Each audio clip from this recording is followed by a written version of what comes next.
What is an unexplainable memory from your childhood? My mother walked into my room, waking me up to tell me that most of the world's population was dead. I spent the rest of the day as normal, eating breakfast, going shopping with her, going to a playground, then eating dinner, albeit acting quite nervous throughout. The next day, she tried to make it clear that what started the previous morning wasn't true. I asked her if she remembered, but she told me she didn't.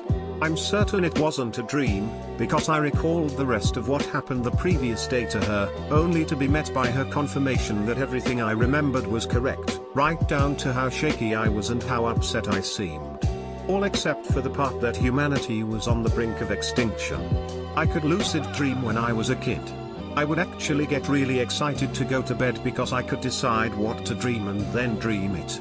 I had a reoccurring character in my lucid dreaming. He was a boy my age with blonde hair. We would always play in this backyard/playground type setting that has a big brick wall on the edge.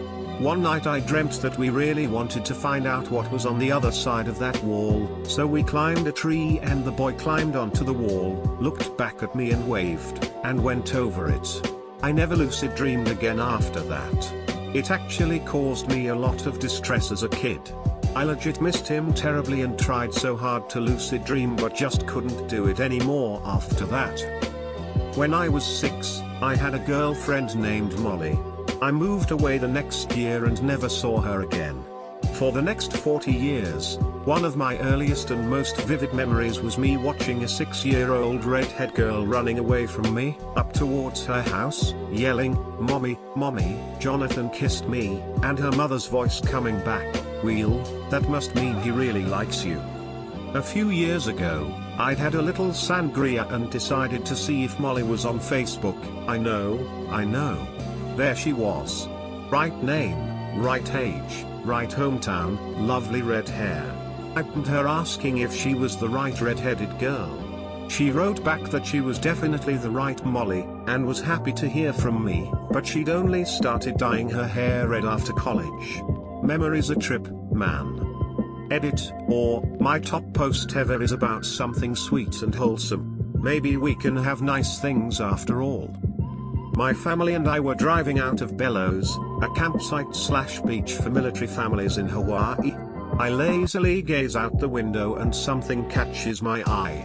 About 30 feet away in a clearing before a metal gate leading into the forest was a massive bird. Like 8 feet tall, massive. It had a long neck, brown feathers, and very thick long legs. My jaw dropped and I was still processing what I had seen when my dad said, "What the hell was that?" Turns out he had seen it too, and we both described it identically. No one else saw it, and by the time our brains had caught up with our eyes it was too late to turn around. I will always regret not turning around. When we returned later in the day there was nothing there. When we asked a guard about it he laughed at us. I scoured the internet afterward, and it looked like nothing I could find. At least, nothing that isn't extinct. It looked amazingly similar to one of the larger species of moa. But those lived in New Zealand thousands of miles away and died out hundreds of years ago. This happened back in 2009 and to this day I wonder whether I saw a Lazarus species. Probably 8 years old, my mom was looking out the window and said, "Come look at this."